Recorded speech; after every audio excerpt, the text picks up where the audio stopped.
오늘은 저희들이 감사 주일로 지키고 있습니다.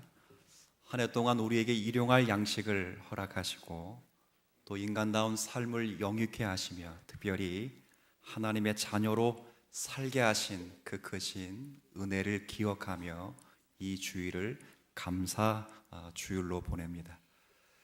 그래서 저는 오늘 이 말씀을 통해서 감사절의 의미를 다시 한번 생각해 보는 그런 시간을 좀 갖기를 원합니다.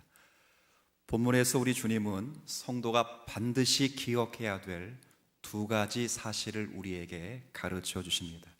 그 첫 번째는 성도는 하루하루 먹고 사는 것이 삶의 목적이 아니라는 것을 가르칩니다. 우리 모든 크리스찬들은 먹고 사는 것이 삶의 목적이 될 수 없습니다. 주님이 이렇게 말씀하십니다. 25절, 그러므로 내가 너희에게 이르노니 목숨을 위하여 무엇을 먹을까, 무엇을 마실까, 몸을 위하여 무엇을 입을까 염려하지 말라. 31절에 똑같은 말씀이 있습니다. 함께 읽죠. 그러므로 염려하 이르기를 무엇을 먹을까, 무엇을 마실까, 무엇을 입을까 하지 말라. 먹을 것, 마실 것, 입을 것 염려하지 말라, 이렇게 되어 있습니다. 이게 무슨 말씀입니까? 아무것도 염려하지 말라라고 했으니까 아무 걱정 없이 세상 살아갈 수 있다, 그런 말씀처럼 들려지십니까? 예수를 믿는 사람은 이 세상에 염려와 걱정이 없다, 그렇게 말씀하신 것입니까? 아닙니다. 그렇게 말씀하신 것이라면 주님께서 가르치신 기도 가운데 우리에게 일용할 양식을 주시고 라는 기도는 할 필요가 없습니다. 여기서 먹을 것, 마실 것, 입을 것 염려하지 말라라는 말씀의 진짜 의미는 성도에게는 염려할 것이 따로 있다, 그렇게 말씀을 하시는 것입니다.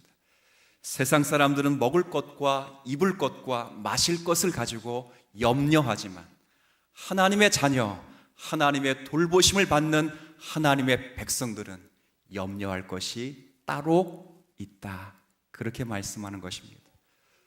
그럼 도대체 우리가 염려할 것이 과연 무엇이겠습니까? 그것은 우리가 구절로 읽지 않았지만 33절에 있는 말씀처럼 우리를 통해서 하나님의 나라가, 하나님의 의가 어떻게 드러나야 되는지를 염려하며 걱정해야 하는 것입니다. 이 땅에 많은 사람들은 먹는 것, 입는 것, 마시는 것, 이런 것 때문에 마음 쓰고 힘쓰고 스트레스를 받지만 하나님의 거룩하신 성도들은 이런 것 때문에 스트레스 받으면 안 되고 하나님의 나라가, 하나님의 의로움이 하나님의 백성을 통해서 어떻게 드러나야 되는지를 염려하며 스트레스 받으라, 그렇게 말씀하시면서 그것이 삶의 목적이라 가르치시는 것입니다. 그러면 이렇게 물으실 수 있습니다. 그러면 세상에 먹고 사는 것은 어떻게 되는 것인가? 그럴 때 두 번째 사실을 주님이 가르치십니다. 두 번째가 무엇이냐면 이것을 한번 따라해 보지요. 하나님이 너희를 돌보신다. 믿으십니까? 하나님이 우리를 돌보시겠답니다. 계속해서 예화를 드시는 것이 그겁니다. 공중에 나는 새를 보아라. 들에 핀 백합화를 보아라. 아궁이에 들어가는 들풀을 보아라. 이 모든 것을 하나님이 기르시고 먹이시고 입히시고 있지 않느냐? 그렇다면 너희들은 더욱 먹이고 입히시지 않겠느냐? 강조하는 것입니다. 자연들에게조차도 하나님께서 이렇게 베푸신다면 자녀된 너희들에게는 더욱더 베푸시지 아니하겠느냐? 그렇게 말씀하시는 것입니다. 사실 그렇습니다. 자연계가 돌아가는 것을 보면 참 신기합니다. 보살피지도 않았는데 아름답게 꽃을 피웁니다. 먹이거나 기르지도 않았는데 공중의 새는 유유자적 그렇게 날아다닙니다. 그런데 오늘 본문에 보니까 그 모든 것들을 누가 먹이신다고요? 하나님이 먹이신다, 그렇게 말씀을 하시는 것입니다. 주님 말씀하신 것이 바로 그것입니다. 봐라, 이 땅의 모든 자연 세계가 하나님께서 그 모든 것들을 보호하시고 인도하시는 것처럼 너희들은 더 큰 사랑을 받을 테니 하나님의 사랑을 믿고 의지하여라. 그렇게 말씀을 하십니다. 그래서 우리가 읽은 30절의 말씀에 이런 말씀이 있습니다. 30절 함께 읽겠습니다. 시작. 오늘 있다가 내일 아궁이에 던져지는 들불도 하나님이 이렇게 입히시거든 하물며 믿음이 작은 자리라. 여기서 우리가 알아야 될 것은 하나님이 자기 백성을 돌보아 주신다는 것입니다. 하나님께서 이 모든 자연 세계를 하나님의 풍성하신 은혜와 사랑으로 돌봐 주신 것처럼 그것과는 비교할 수 없고 견줄 수 없는 하나님의 자기 백성을 하나님은 긍휼과 사랑과 신실하심과 은혜로 책임을 져 주시겠다 그 말입니다. 그러니 너희들은 먹는 거, 마시는 거, 입는 것 때문에 스트레스 받지 말고 너희를 통하여 이루실 하나님의 나라와 하나님의 의에 마음을 써라. 그렇게 말씀을 하시는 것입니다. 여러분이 그 염려, 그 걱정, 그 스트레스를 갖는다면 하나님은 여러분을 돌보시고 여러분에게 신실한 약속을 주시며 예수와 함께 하시는 은혜를 넉넉히 베풀어 주실 것입니다. 너희들이 이만큼 했으니 이만큼 가져라. 그렇게 말씀하지 않습니다. 자연의 세계로 그렇게 증거해 두지 않습니다. 하나님은 우리에게서 받으실 것이 없다는 것을 너무도 잘 아시고 우리에게 기대할 것이 없다는 것을 하나님 스스로 잘 아십니다. 시편에 기록된 말씀처럼 우리가 진흙임을 하나님은 아시고 모세의 그 고백처럼 우리의 모든 날이 진노 중에 지나간다는 사실을 주님이 잘 알고 계십니다. 주님은 자연세계를 넉넉히 먹이실 수 있는 그 능력에 근거하여 우리의 아버지가 되시고 우리의 하나님이 되셔서 우리의 모든 것을 받으시고 우리에게 소망을 주시며 우리 하나님의 아버지의 은총 속에서 우리를 길러내시는 하나님이신 줄 믿습니다. 그래서 우리가 이렇게 나와서 감사하는 것입니다. 그래서 우리가 나와서 감사의 절기를 드리는 것입니다. 감사의 절기는 우리가 한 만큼 내어주는 그런 절기가 아닙니다. 그분이 우리의 아버지가 되셔서 우리의 인생을 어떻게 끌어가시는가에 대한 감격으로 자녀된 성도들이 하나님께 감사하는 절기입니다.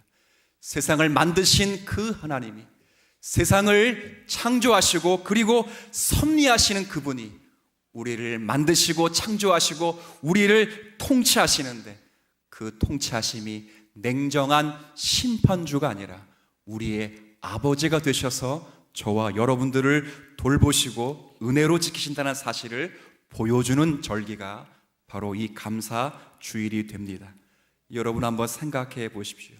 우리는 자연이 어떻게 돌아가는지를 잘 알지 못합니다. 그러나 자연은 우리가 필요한 모든 것을 주십니다. 여러분이 이 자리에서 코와 입을 막고 10분 정도만 숨을 멈춰 보십시오. 아마 오늘 다 순교를 하실 것입니다. 그러나 이것은 우리의 기대와 다르게 하나님이 값없이 선물로 주셨습니다. 3일 동안 물을 마시지 못하면 어떤 인간도 버틸 수가 없습니다. 그러나 하나님께서 이 모든 것을 조건 없이 우리에게 주십니다. 음식을 주십니다. 어떻게 곡식에 자라고 열매를 맺는지 그 이치를 우리는 잘 알 수 없습니다. 그러나 하나님께서 햇빛과 비를 주셔서 언제나 그 곡식을 우리에게 내어주십니다. 물론 우리가 노력하지 않아도 된다, 그런 말씀을 여러분에게 드리는 것이 아닙니다. 그러나 우리가 노력한 만큼보다 훨씬 풍성하게 하나님이 언제나 우리에게 당신의 사랑과 진실하심을 보이셔서 이 자리에까지 있게 하신 하나님의 은혜가 있다. 이것을 절기를 통해서 누려가시면 좋겠습니다. 하나님 모든 것을 우리에게 주셨습니다. 모두가 주님의 은혜로 주님의 것임을 고백합니다. 하나님이 우리의 주가 되시고 한 해 동안 우리와 함께 주셔서 예수의 생명을 풍성해 주셨습니다. 예수가 우리와 함께 주셔서 우리에게 사명이 되시고 능력이 되시고 생명이 되셨습니다. 예수가 우리와 함께 계셔서 우리의 지혜가 되시고 우리의 비전이 되시며 우리의 능력과 용기와 희망과 소망이 되셨습니다.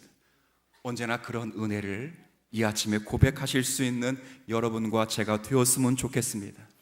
하지만 이 감사는 여기에서 그치지 않습니다. 여기에는 영적인 의미가 분명히 있습니다. 단순히 감사절에 하나님께서 신실하신 부성적인 사랑으로 어떤 필요한 것을 한 해 동안 베푸셨다, 그 은사와 풍족한 먹을 것을 하나님이 베푸셨다라는 것 이상의 감사절이 있습니다. 제가 설교를 하는 동안, 예배를 집례하는 동안 감사주일 앞에 두 글자를 의도적으로 부르지 않았습니다. 뭘 빼고 설교했지요? 추수감사. 이제부터는 추수를 넣어서 말씀을 드립니다. 이번 주는 무슨 주일이라고요? 한번 생각해 보십시오. 꼭 한번 생각해 보십시오. 추수가 매년 반복될까요? 그런 생각 한번 해봤습니까? 여러분, 이 추수가 매년 반복될 것 같습니까? 그렇지 않습니다. 내년에도 또 추수가 오겠지요. 우리는 우리의 경험을 따라 그렇게 말할 수 있어도 이 추수는 언젠가는 마지막 추수가 반드시 있을 것입니다. 그때가 언제일까요?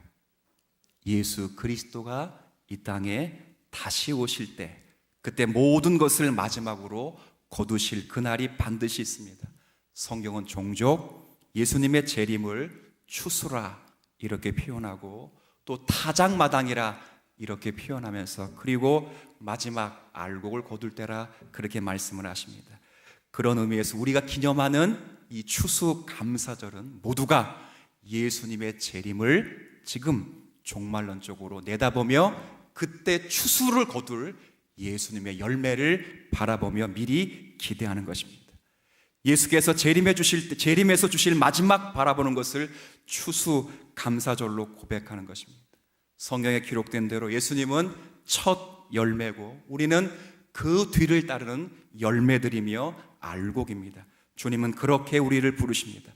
이렇게 종말을 추수라고 할 때 강조하는 것이 뭐냐면 다른 것이 아니라 우리가 그 열매로서 그때까지 성장하고 자라가고 있다는 것을 성경이 우리에게 보여주고 있습니다.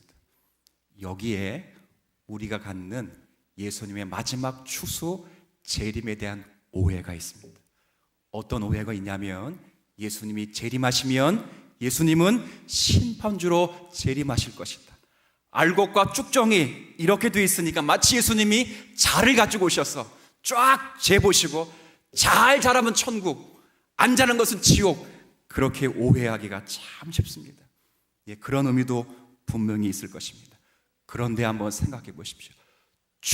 농부가 추수할 날을 기다린다는 말은 알곡과 쭉정이를 나누어서 쭉정이를 버리시겠다라는 의미보다 그 알곡을 길러 가시겠다 하는 그 마음이 훨씬 큰 것입니다. 곡식을 거둔다는 의미는 하나님께서 역사의 마지막 때까지 이 세상에서 자기 백성들을 키워 가시겠다는 하나님의 거룩하신 사랑의 표현들이 있는 것입니다. 마지막에 오셔서 자들을 가지고 오셔서 통과하면 구원을 하고, 그리고 통과 못하면 지옥에 보내시는 그런 과정이 있는 것이 아니라 성경을 통해서 하나님이 마지막 때에 우리를 아름다운 열매로 받으시기 위해서 우리를 장성시키시고 열매로 길러 가신다는 데 소망이 있는 것입니다. 그래서 성경은 뭐라고 말합니까? 그 종말의 때를 기다리라. 성경은 그렇게 이야기를 하십니다. 우리 빌립보서 1장 3절부터 11절까지의 말씀을 조금 읽도록 하겠습니다. 제가 읽어드릴 테니까 여기 기록되어 있는 자막을 좀 보시면 좋겠습니다. 제가 읽겠습니다. 내가 너희를 생각할 때마다 나의 하나님께 감사하며 간구할 때마다 너희 무리를 위하여 기쁨으로 항상 간구함은 너희가 첫날부터 이제까지 복음을 위한 일에 참여하고 있기 때문이라. 너희 안에서 착한 일을 시작하신 이가 그리스도 예수의 날까지 이루실 줄을 우리는 확신하노라. 내가 너희 무리를 위하여 이와 같이 생각하는 것이 마땅하니 이는 너희가 내 마음에 있음이며 나의 매임과 복음을 변명함과 확정함에 너희가 다 나와 함께 은혜에 참여한 자가 됨이라. 내가 예수 그리스도의 심장으로 너희 무리를 얼마나 사모하는지 하나님이 내 증인이시니라. 내가 기도하노라. 너희 사랑을 지식과 모든 총명으로 점점 더 풍성하게 하사 너희로 지극히 선한 것을 분별하고 또 진실하여 허물 없이 그리스도의 날까지 이루고 함께 있습니다. 예수 그리스도로 말미암아 의의 열매가 가득하여 하나님의 영광과 찬송이 되기를 원하노라. 아멘. 예. 여러분, 오늘 읽은 말씀을 잘 묵상해 보면 바울 선생님이 지금 어디를 바라보고 계시는가를 주목해 볼 필요가 있습니다. 10절에 보면 바울은 그리스도의 날을 바라보고 있습니다. 그리스도의 날은 예수님의 재림의 날입니다. 예수님께서 재림하셔서 모든 백성을 거두어 가실 것인데 그때까지 너희들은 예수 안에서 자라가기를 원한다. 나는 그날을 기대한다. 그렇게 바울이 말씀을 하는 것입니다. 이것이 심판이 아니라 성도에게는 복된 날이요, 그리고 열매는 맺는 날입니다. 그때까지 6절에 있는 말씀처럼 너희 안에 착한 일을 시작하신 이가 그리스도 예수의 날까지 뭐 하신다고요? 이루어 가신다는 것입니다. 우리가 마지막 추수, 우리가 추수감사절을 통해서 이 추수를 마치 거둔다는 것을 생각하면서 영원한 역사의 마지막 추수를 기대하면서 우리가 기억할 것은 그때 하나님이 자를 대시고 너희가 잘하면 지옥, 잘하면 천국, 못하면 지옥, 잘하면 구원, 못하면 심판이 아니라 그렇게 말씀하시는 그 하나님이 역사의 마지막 열매를 거두실 때까지 그분이 친히 우리 모두를 열매로 장성시키시고 성장시켜 가시겠다는 하나님의 놀라운 은혜의 말씀입니다. 여러분, 추수감사절을 보면서 하나님 한 해 동안 지켜주신 것 감사합니다. 나는 그 고백을 넘어 하나님 우리에게 생명 주시고 은혜 주신 것에 감사합니다. 부족한 것이 너무 많음에도 불구하고 우리를 축복하신 것에 감사합니다. 나는 그 고백과 더불어 이런 감사가 넘치는 중에 주님 마지막 역사의 추수 때까지 우리를 주의 말씀으로, 우리를 주의 사랑으로, 우리를 주의 생명으로 지켜내실 것을 믿습니다라는 확신이 여러분 가운데 넘치시기를 주의 이름으로 부탁을 드리겠습니다. 잘하나 못하나 두고 보자는 것이 아닙니다. 우리 안에 생명을 주셔서 그 생명을 종말의 날까지 키워 가시겠다. 그래서 열매가 충실해졌을 때 주님께서 그것을 거두러 오시겠다. 그렇게 말씀을 하시는 것입니다. 그러면 생각해 보십시오. 우리가 열매가 되도록 우리를 이끌어 가시는 분이 누구시겠습니까? 그것은 우리의 주님이시며 성령 하나님 자신이십니다. 자연 가운데 모든 것을 자라게 하신 것처럼 우리 가운데 모든 영적인 열매와 우리의 속사람을 자라게 하시는 분도 하나님 한 분 되십니다. 여러분, 제가 여러분에게 이 말씀을 가지고 드리고 싶은 것은 우린 다 그 과정에 있는 사람들이라 하는 것을 여러분에게 말씀드리고 싶습니다. 올 한 해를 한번 돌이켜 보십시오. 하나님께서 우리에게 정말 잘 살게 하시도록 은혜를 베풀어 주셨는데 여러분 스스로 여러분의 한 해를 돌아보시면 우리가 잘 살았느냐 그렇게 물으면 할 말이 없습니다. 자신이 없고 연말이 가까우면 가까울수록 사실은 내가 멋지게 살았다라는 고백보다 참 부끄럽다, 수치스럽다, 그리고 그때 내가 조금 더 주의를 기울였다면 이런 일은 안 생겼을 텐데 라는 아쉬움이 굉장히 크게 남습니다. 그렇게 살질 못하여서 나이 먹는 것이 안타깝고 서럽기도 합니다. 그렇지 않은 분이 있을지도 잘 모르겠습니다. 그러나 대부분의 사람은 내가 그렇게 살지 못했다 하는 것 때문에 사실은 마음이 그리 편하지 않습니다. 때론 성도가 열심히 살아도 그 열매가 미약할 때가 참 많습니다. 우리는 힘을 다 했다고 했는데도 열매가 보이지 않을 때가 참 많고, 그럴 때마다 우리는 의심이 듭니다. 하나님이 나와 함께 하신다고 분명히 말씀해 주셨는데, 하나님 우리의 아버지가 되시고 역사의 마지막 때까지 우리를 책임져 주신다고 말씀을 하셨는데 왜 내게 이런 일이 생기는가 고민을 하게 됩니다. 그러나 제가 여러분에게 말씀드리고 싶은 것은 그것입니다. 그러나 그 모든 것을 안고 키워가는 분이 계십니다. 그분이 바로 우리의 주 예수 그리스도 되십니다. 그분은 우리의 주님이십니다. 그분은 충성과 진실 되십니다. 그리고 그 충성과 진실 되신 주님께서 마지막 날까지 우리의 모든 것을 동원하셔서 하나님이 우리를 자라게 하실 것입니다. 마지막 날까지 우리를 맞으러 오실 그날까지, 역사의 한 궁극점에 서기까지 주님은 그 일을 쉬지 않고 포기하지 않으실 것입니다. 그날까지 때론 실패를 통해서 은혜를 배울 수 있습니다. 1년 동안 참 부끄럽고 우울하고 시간이 거꾸로 가면 좋겠다, 그런 생각과 쇠약해진 내 모습을 보기도 합니다. 그러나 바울 선생님이 빌립보를 통해서 말씀하신 것이 무엇입니까? 이것을 통해 11절에 말씀하는 바와 같이 의의 열매가 가득하여 하나님의 영광의 찬송이 되게 하시는 것이다, 그렇게 말씀을 합니다. 열매를 맺기 위해서는 햇볕만 필요하지 않습니다. 비가 필요하고 바람도 태풍도 지나가야 됩니다. 그래야 열매를 맺을 시간이 오는 것입니다. 우리의 인생에 있어서도 기쁨과 즐거움이 분명히 있습니다. 그러나 우리의 인생에 때로는 암흑과도 같은 시간도 분명히 있습니다.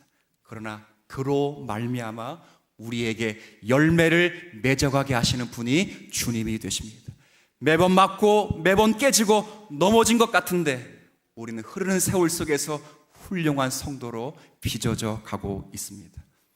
베스트셀러였던 아프니까 청춘이다 라는 그 저자를 여러분 아실 겁니다. 김남도 교수가 쓴 책 가운데 또 이런 책이 하나 있어요. 1000번을 흔들려야 어른이 된다라는 책이 있습니다. 이 책에 이런 글을 기록해 두어서 제가 조금 적어 왔습니다. 의미가 있다, 그렇게 생각이 듭니다. 제가 좀 읽어드리지요. 흔들리지 않는 것이 어른이 아니라 1000번이 흔들려야 어른이 된다. 아프니까 청춘이라고 흔들려서 어른이 된다. 그래, 조금 흔들려도 괜찮다. 나와 당신의 흔들림은 지극히 당연한 어른 되기의 여정이다. 의미심장한 표현입니다. 수없이 흔들려서 우리는 자라간다. 무엇으로 자라간다고요? 어른으로 자라갑니다. 우리도 마찬가지입니다. 때로는 흔들리는 걸 통해서 우리는 자라갑니다. 그런데 누구에게로 자라가지요? 예수 그리스도에게로 자라갑니다. 우리 가운데 역사하시는 분은 하나님이시며 예수 그리스도이십니다. 그분이 열매를 내실 것입니다. 종말의 부끄러움이 없게 하실 것입니다. 우리가 의지할 것은 우리의 능력도 아니고 우리의 삶도 아닙니다. 우리에게 은혜를 넉넉히 베푸시되 우리에게 어떠한 어려움을 통해서도 하나님의 선을 이루어내시는 주님을 의지하기를 주님은 원하시는 것입니다. 우리가 눈을 들어 크게 길게 보면 역사의 마지막 하나님의 추수 때가 분명히 있을 것이고 주님의 오심을 보게 될 것이며 우리는 그 목적을 향하여 우리가 키워져 나감을 보게 될 것입니다. 조금씩 조금씩 전진해 나갈 것입니다. 지금 전진하면서 넘어지고 상처가 될 수 있어도 다시 시작하는 것이 아니라 넘어진 그 자리에서 다시 일어나 시작하게 되면 어느덧 여러분은 멋진 주님이 거두실 만한 열매가 되어서 하나님이 마지막 추수 때에 여러분을 보시고 기뻐하시며 감사하며 하나님께 찬양을 드리게 될 것입니다. 이 은혜를 우리 모두가 누리실 수 있는 우리 모두가 되시기를 주의 이름으로 부탁을 드리겠습니다. 하나님 아버지, 하나님께서는 저희들을 돌보십니다.